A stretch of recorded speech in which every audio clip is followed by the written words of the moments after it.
ഗോപാല, എടാ ഗോപാല. എന്തോ? ഞാൻ ശരിക്കും പേടിച്ചു. ഇത് എവിടെ ആയിരുന്നു? സ്വർഗരാജ്യം. ഏത് നരയത്തിലായാലും ഒന്ന് പറഞ്ഞിട്ട് നോക്കൂടെ? എന്നിട്ട് വേണം നിനക്കൊരു കട്ടുറുമ്പായിട്ട് വരാൻ. എടാ ഗോപാല, ഞാൻ ഒറ്റയ്ക്ക് വിചാരിച്ചാലും ചില കാര്യങ്ങളൊക്കെ നടക്കും. ആരായിരുന്നു കക്ഷി? നമ്മുടെ രേവതി. സംഭവം ഒന്ന് തെളിച്ചു പറയ്. തെളിച്ചു പറയാനൊന്നുമില്ല. സംഭവിക്കാനുണ്ടോ എല്ലാം സംഭവിച്ചു. എല്ലാം ആണോരെ? ഇല്ല, ചെവിയിൽ വെച്ചിട്ടില്ല. പറഞ്ഞോളൂ. കേൾക്കാൻ പാടില്ലാത്തതൊന്നും ആൾക്കാർ കേൾക്കണില്ല. നല്ല ക്ഷീണമുണ്ട്. ചൂടുവെള്ളം വേണം. വിസ്തരിച്ചൊന്ന് കുളിക്കണം. ഇന്നിനി ഒരു പരിപാടിയുമില്ല. നല്ല ഭക്ഷണവും കഴിച്ച് ഒരു ലാർജ് പഠിച്ച് സുഖമായിട്ട് കിടന്ന് ഉറങ്ങാ. വേണ്ടല്ലേ? അപ്പോഴേ ഉറങ്ങണോ വേണ്ടെന്ന് പിന്നെ തീരുമാനിക്കാം. ഒരു കത്തുണ്ട്, അമ്മയുടെ ആണെന്ന് തോന്നുന്നു.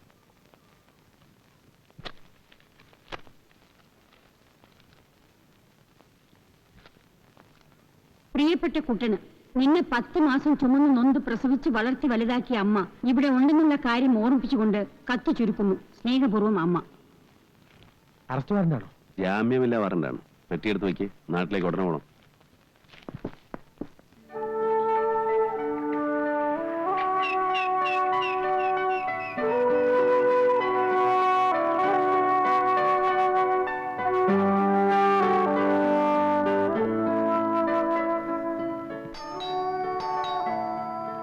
ആരാ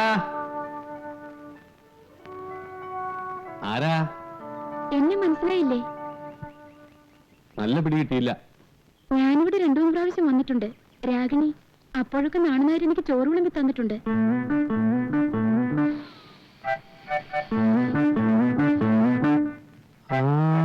ഇപ്പൊ മനസ്സിലായി. ഇവിടെ വരുമ്പോഴൊക്കെ മുല്ലപ്പൂ ചൂടാറുണ്ടല്ലേ? അയ്യോ, കണ്ടപ്പോ മനസ്സിലാവാത്തതിൽ വിഷമമൊന്നും തോന്നണ്ട. ആവശ്യമില്ലാത്തതൊന്നും നാട്ടുകാര് കാണാനും കേൾക്കാനും മെനക്കെടാറില്ല. ഇനിയിപ്പോ 2-3 ദിവസത്തേക്ക് സുഖ. എന്തും കാണാം, എന്തും കേൾക്കാം. ഇന്ത്യക്ക് സ്വാതന്ത്ര്യം കിട്ടിയ പോലെയാ. അപ്പോ ഈ പകൽ വെളിച്ചത്തിൽ ഇങ്ങോട്ട് പോകുന്നത് എന്താണാവോ? വിഷ്ണുവിനെ എനിക്കൊന്ന് അത്യാവശ്യമായി കാണണം. അയ്യോ, ഇന്നലെ വരായിരുന്നില്ലേ? മൂപ്പര് നാട്ടിലേക്ക് പോയി. അമ്മയുടെ കത്തുണ്ടായിരുന്നു. അമ്മ വലിയ പേടിയാ. എനിക്ക് ട്രാൻസ്ഫർ നാട്ടിലേക്ക്. മറ്റന്നാൾ അവിടെ ജോയിൻ ചെയ്യണം. അതിനുമുമ്പ് എനിക്ക് വിഷ്ണുവിനെ ഒന്ന് കണ്ടേ പറ്റൂ. ഇനി ഒരു 3-4 ദിവസം കഴിഞ്ഞ് നോക്കിയാൽ മതി. വീട്ടിൽ പോകുമ്പോ എന്നോട് പറയാമെന്ന് പറഞ്ഞിരുന്നു. എന്റെ ഒരു ഫോട്ടോ വേണം, അമ്മയെ കാണിക്കണം, അനുവാദം ചോദിക്കണം എന്നൊക്കെ പറഞ്ഞിരുന്നു. എന്റെ കുട്ടി, ആവശ്യമില്ലാത്ത കാര്യങ്ങൾ പറഞ്ഞ് എന്തിനാ ഇതെന്റെ ചെവിന്ന് എടുപ്പിക്കണേ? ഗാന്ധാരിക്ക് വരം കിട്ടിയ പോലെയാ. 3-4 ദിവസത്തേക്ക് എന്തും കാണാം, എന്തും കേൾക്കാം. അത് നശിപ്പിക്കല്ലേ. സാറ് വന്നിട്ട് കാണുകയോ സംസാരിക്കുകയോ എന്ത് വേണേയാവാം. വെറുതെ എന്നെ എന്തിനാ ബുദ്ധിമുട്ടിക്കണേ? ഇപ്പൊ പൊക്കോളൂ. എന്റെ ഗുരുവായൂരപ്പാ, എന്തൊക്കെ കാണണം, എന്തൊക്കെ കേൾക്കണം.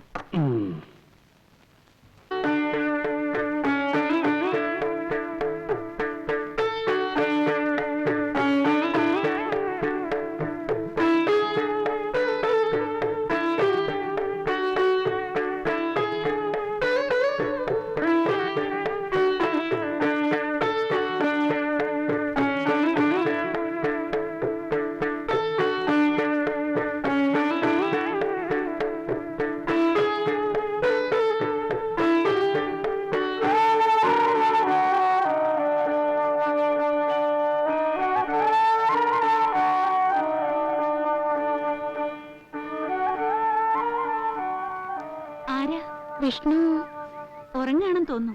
വിളിക്കാം. ആര് വന്നു പറയണോ? എന്റെ പേര് രാഗിണി എന്നാണ്. പറഞ്ഞ വിഷ്ണു അറിയും. കയറിയിരിക്കെ. വിഷ്ണുവിന്റെ ചേച്ചിയാണല്ലേ? അല്ല, ഭാര്യയാണ്.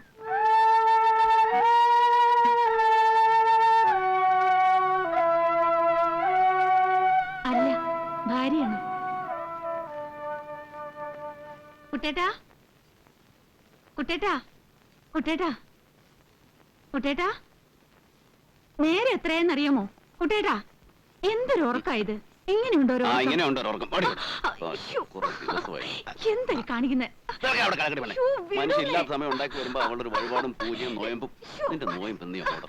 നാണമില്ലല്ലോ. ശൃംഗരിക്കാൻ കണ്ടൊരു പ്രായം. ദേ, കാണാനൊരാള് വന്നിട്ടുണ്ട്. പോയി പണി നോക്കാൻ പറ. 3-4 ദിവസം സ്വസ്ഥമായിട്ട് ഭാര്യയുടെ കൂടെ കഴിയാന്ന് വെച്ചപ്പോ ഇവിടെയും വരും ശല്യങ്ങൾ. എന്റെ സീത, നീ എന്തിനാ ഞാനിവിടെ ഉണ്ടെന്ന് പറയാൻ പോയത്? ഒരു പെൺകുട്ടിയാ. ഏത് പെൺകുട്ടി? രാഗിണി എന്നാ പറഞ്ഞേ. രാഗിണിയോ? ആ ഏത് രാഗിണി? ജോലി അല്ലെങ്കിൽ സംഭാവന ആയിരിക്കും. ഈ നശൂരങ്ങൾക്ക് ഓഫീസ് വന്നാ പോരെ, വീട്ടിൽ വന്ന് സ്വൈര്യം കെടുത്തണോ? നാശം. എന്തെങ്കിലും അത്യാവശ്യം കാണും, ഒന്ന് പോയി നോക്കുന്നേ. ആ, നീ ഇപ്പൊ ഒരു കാപ്പി എടുത്തുണ്ടോ?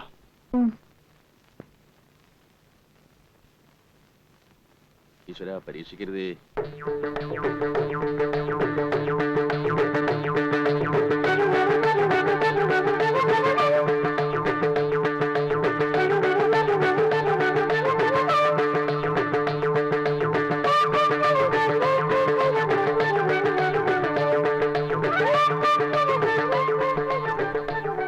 എടാ ഗോപാല, ആ സാധനം എങ്ങോട്ട് പോയി? സാധനോ? നീ കണ്ടില്ലേ? ആ പണ്ടാർ ഇവിടെ അന്വേഷിച്ച് വന്നിരിക്കുന്നു. ഏത് പണ്ടാരം? ഓ അത് ശരി, കണ്ണേ കരളേന്നൊക്കെ പറയുന്നതിന്റെ പര്യായാണോ പണ്ടാ?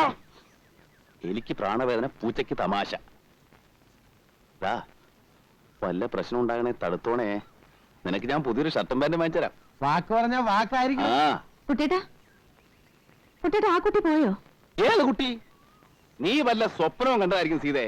ഇവിടെ വന്ന് നോക്കിയപ്പോ ഒരു കുട്ടിയുമില്ല, ചട്ടിയുമില്ല. ആ കുട്ടി ഇവിടെ ഇരിക്കാൻ പറഞ്ഞിട്ടാ ഞാൻ അകത്തേക്ക് വന്നത്.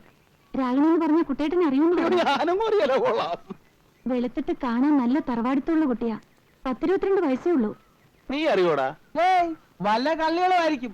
ഇപ്പൊ പല വേഷത്തിലും പേരിലും നല്ല തറവാടുത്തുള്ള കള്ളികൾ ഇറങ്ങിയിട്ടുണ്ട്. കഴിഞ്ഞ ആഴ്ച മറ്റേ ആ തമിഴന്റെ വീട്ടില് ഇതേപോലെ തറവാടുത്തുള്ള ഒരു സ്ത്രീ പേരും നാളും ഒക്കെ പറഞ്ഞു വന്നതാ. കുറച്ച് കഴിഞ്ഞപ്പോ TV ഇല്ല, ടേപ്പ് റെക്കോർഡറും ഇല്ല. കയ്യിൽ ഒതുങ്ങിയതൊക്കെ അടിച്ചോണ്ട് പോയി. ഇക്കാലത്ത് സ്വന്തം ആൾക്കാരെ പോലും വിശ്വസിക്കരുത് ചേച്ചി, അല്ലേ സാറേ? അതെ അതെ അതെ. ആ. നീ പോയി സാധനങ്ങൾ വല്ലതും പോയിട്ടുണ്ടോ നോക്ക്. ചെല്ല്. എന്റെ ഈശ്വര, ചതി പറ്റിയോ? എടാ, നിന്നെ സമ്മതിക്കണം. നിന്റെ വായിൽ എങ്ങനെയാടാ ഇത്രയും പെട്ടെന്ന് ഇത്രയും വലിയ നുണകൾ വരുന്നേ? സത്യം മാത്രം പറഞ്ഞ് ശീലിച്ചിരുന്ന എന്നെ ഈ പരുവത്തിലാക്കിയ മറ്റാരുമല്ല, സാറ് തന്നെയാ. അപ്പൊ എന്റെ പാന്റിന്റെ ഷർട്ടിന്റെ കാര്യം മറക്കരുതേ. പോയി വണ്ടി കയറാ. ആ ടീച്ചറെ സൂക്ഷിച്ചോ, പെണ്ണിറഞ്ഞ മൂർഖം പാമ്പ. എപ്പോഴും ചേച്ചിക്ക് ഈ ഗോപാലം ഉണ്ടാവില്ല. അവലിത് 1ാം ക്ലാസ് ഒന്നും അല്ല, ഇതിനു മുമ്പ് പല ക്ലാസ്സുകളിലും പഠിപ്പിച്ചിട്ടുള്ളതാ. നീ പോയി വണ്ടി കയറി. ചെല്ല്.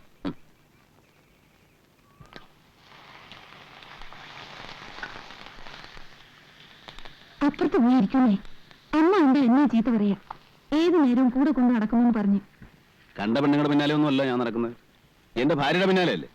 അത് തെറ്റാണെന്ന് ഏതമ്മ പറഞ്ഞാലും ഞാൻ സമ്മതിക്കാൻ പോണില്ല. പിന്നെ ആര് പറഞ്ഞാലാടാ നീ സമ്മതിക്കുക? ഭർത്താക്കന്മാര് ഭാര്യമാരെ സ്നേഹിക്കും, പക്ഷേ ഇതൊക്കെ ഒരു തരം അഭിനയ. നീ സിഗരറ്റ് വലി തുടങ്ങി അല്ലേടാ? ഞാനോ? എന്റെ സീത, നീയാണോ അമ്മയോട് നീ നുണയൊക്കെ പറഞ്ഞു കൊടുക്കുന്നത്? അവളൊന്നും എന്നോട് പറഞ്ഞില്ല. എന്നാൽ ആ കള്ളനായിരിക്കും കോവാലൻ. എന്റെ അമ്മ അവൻ പറയുന്നത് മുഴുവൻ നുണയാ. ആരും എന്നോടൊന്നും പറഞ്ഞിട്ടില്ല. ഈ സിഗരറ്റ് നിന്റെ ഉടുപ്പിന്റെ പാക്കറ്റിൽ എങ്ങനെ വന്നു? അതൊരു ശീലമൊന്നും അല്ലമ്മേ, ഒരു രസത്തിന് വല്ലപ്പോഴും. അവിടെ എന്ത് തണുപ്പാണെന്നറിയോ? അയ്യോ, ഒരു ന്യായവും പറയണ്ട. എടാ, നിന്റെ അച്ഛന് ഒരു പൊടിവലി, സിഗരറ്റ് വലി, കള്ളുകൂടി ഇങ്ങനെ ഒരു ദുസ്സഭം ഉണ്ടായിരുന്നില്ല. പറഞ്ഞിട്ട് എന്താ കാര്യം? ഈശ്വരൻ ആയുസ് തന്നില്ല. അത് നിന്റെ ഭാഗ്യദോഷം. ആ അച്ഛന്റെ മോനാ സിഗരറ്റ് വലിക്കുന്നത്.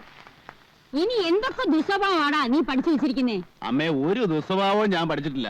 അമ്മയ്ക്ക് സംശയമുണ്ട്, ആ ഗോപാലിനെ വിളിച്ചു ചോദിച്ചു നോക്ക്. ചോദിക്കണം. വെറുതെ അല്ല നിന്റെ ഡ്രൈവറായിട്ട് ഞാൻ അവനെ തന്നെ അയച്ചത്. നീ അവിടെ എന്ത് ചെയ്താലും ഞാൻ ഇവിടെ അറിയും. വിശ്വസ്തനാവൻ.